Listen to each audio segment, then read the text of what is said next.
And we're live. Hey everyone, welcome to the second webisode. So in the news, Joe Biden dropped out of the presidential elections for the United States. July 21st. Today is July 22nd. One day he's dropped out. Well, he's going to find out that he dropped out and that he endorsed Kamala Harris. I like a comment that I read on YouTube saying that he's going to find out that he dropped out. Because really, who's running the administration is the people in the office, not really Joe Biden. He's just the face of the administration, but he's not making any decisions. He's not giving it direction. He's just the scapegoat, as you will, for the other people who are really behind the Democratic Party. Speaking of that, let's look at Biden's contributions in his election years between 2020 to 2024. One of the biggest things that he did was revoke Trump's policies. He spent his first 100 days revoking Trump's policies. Let's take a look at some of the things that he did.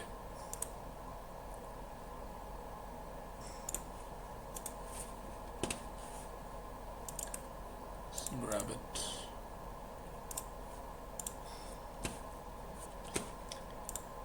As you can see here on CNN,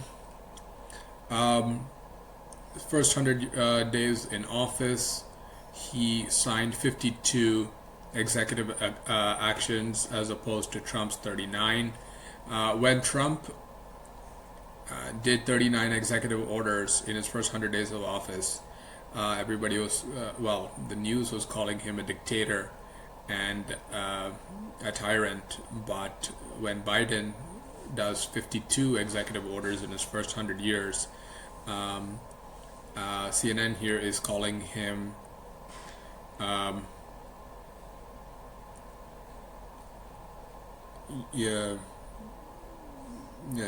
is calling him sort of a hero. Focuses on virus, overturning Trump's policies, have been named it. So this is what I'm looking for. So far, Biden has signed more executive orders and other memorandums than any of the last three presidents when comparing how much each had published in the Federal Register through April 30th in their first year in office. Same CNN was saying that, Trump is a tyrant for posting executive actions. In 39 executive actions in his first 100 days of office. Interesting. Let's take a look at immigration, the biggest thing that Biden has been responsible for. Reverses Trump policy banning refugees from key regions, enables flights for those regions to begin within days. Let's go. Revokes Trump proclamation that limits legal immigration during COVID-19 pandemic. Why? But oh well. Expands the United States Refugee Administration's program, directs relevant agencies to ensure ABCD refugees and asylum seekers have equal access to protections. Revokes Trump's order justifying separating of families at the border. Aims to address economic and political causes of migration, works with organizations to provide protection to asylum seekers, to ensure Central American asylum seekers have legal access in the United States. Rescinds Trump memo requiring immigrants to require the government, if they receive public benefits, to repay the government. So why wouldn't you want to repay the government? You're $33 trillion in debt. You should be repaying the government so that you're not a social charge. So when immigrant used to come to the United States back in the 1800s, 1850s, 1870s, the question was always, are you going to be a social charge or are you going to contribute to the United States and make it move forward? What a lot of these immigrants are doing from South America is that they're dropping American wages because these people are willing to do it for much less. So I wouldn't say that that's much of a contribution, more like an oversupply of labor. So, and it's not even skill, it's not like these people are IT or scientists. things like that. I mean, when Albert Einstein migrated to the United States of America, what a great what a great blessing that was. But I mean, these people who have low skill, come in to do general labor. I mean, isn't 350 million people in the United States enough to do general labor? Like, you have to bring in another 2 million. I don't understand the logic. Fortifies DACA after Trump's efforts to undo protections for undocumented people, reverse Trump's administration's restrictions on U.S. passport holders from 7 Muslim majority countries, undoes Trump's expansion of immigration enforcement, halts construction of the border wall. I don't know why. But this is what Biden has done in his first 100 days of office. Of course, there's many more in that. You'll notice a lot of it has to do with equity as well. So 8 of them for equity. So let's take a look at that. Establishes a White House Gender Policy Council.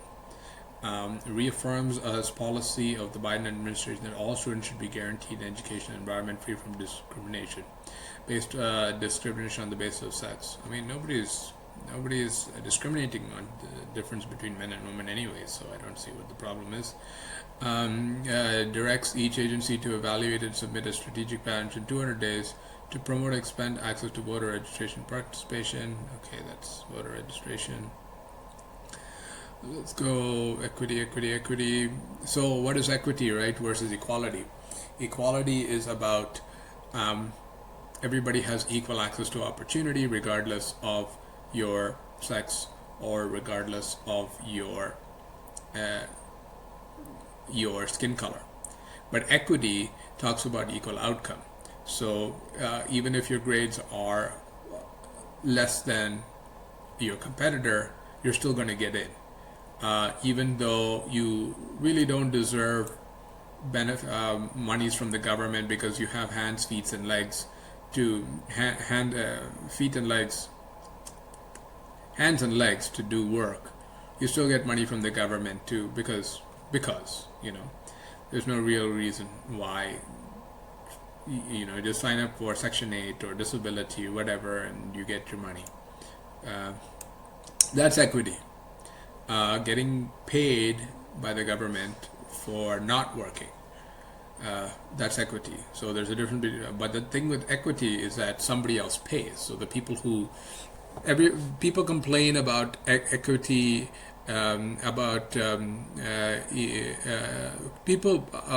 proponents of equity say that, there's so much disparity in wealth in our world today, and then the reason for that is because there is disparity in effort that people put in. So people who put in more effort get more, make more money, and they have more money. So if there was no disparity of effort, in other words, if everybody put in maximum effort, there would be no disparity of income. Everybody would make the same. Equity says, oh no, some people put in less effort, but we're still going to give them money anyway. It's not logical, but that's how it is.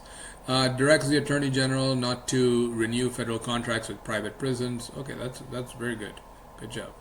Recommend federal agencies to engage in regular, robust, meaningful consultation with tribal governments. Okay, acknowledges the rise in discrimination against Asian Americans and Pacific Islanders. There is no real discrimination against Asian Americans and Pacific Islanders. There's no significant racial discrimination. This is just bullshit. But anyway, there you go. Reverses, you're talking about the race that makes the most money out of all races. And then South Asians, which is the second most, the race that is making the second most income. And you're complaining about racial discrimination and inequality. Dude, we're doing really well. And we make more money on average than the whites. It's not a brag, that's just a point saying that, look, I don't know why the president is crying over our affairs when we don't care ourselves. Anyway, reverses the Trump administration's ban on transgender Americans joining the military. Well, that's how you get that video ad of the United States Army and how that woman has two moms. It's kind of how you turn the American military into a joke. Let's keep going.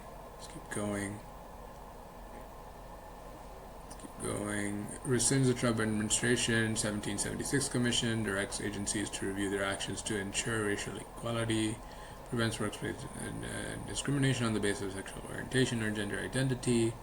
Again, if you're male, if you're female, fine. But if you want to identify as something that God hasn't created, then, that's who's a fool, right? Who's a fool?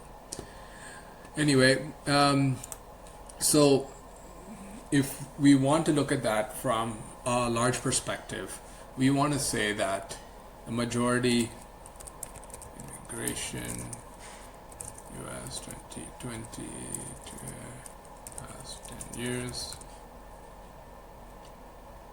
If we want to look at immigration, let's take a look at the chart.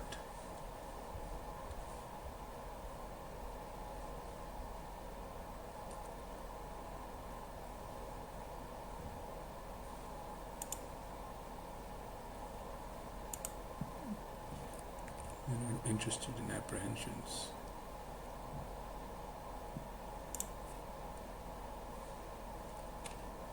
Looking at illegal immigration, not regular immigration.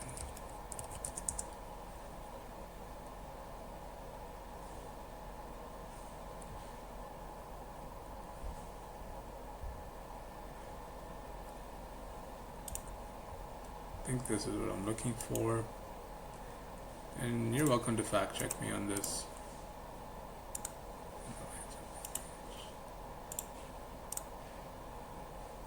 Okay, it's forcing me to open a page. So, under Bush's administration, we had 50,000 month over month.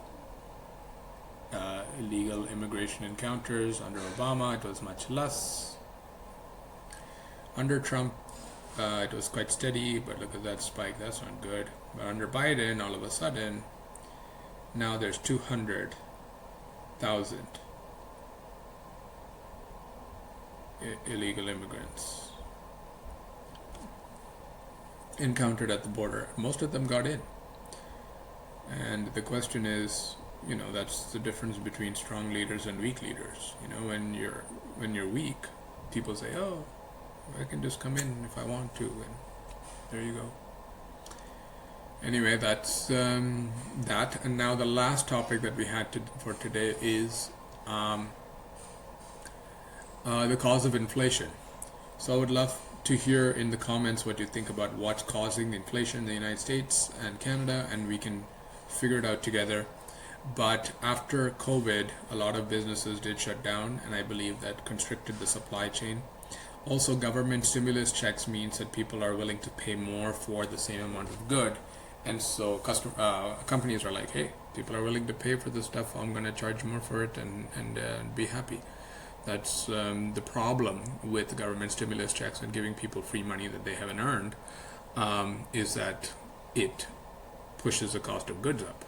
Because people didn't work hard for it, they don't value it, and then they spend it on their needs, but then they're willing to pay more for those same things, than if they had to scrimp and save. So those are my thoughts. Would love to hear your thoughts, and we'll see you in the next episode. Take care.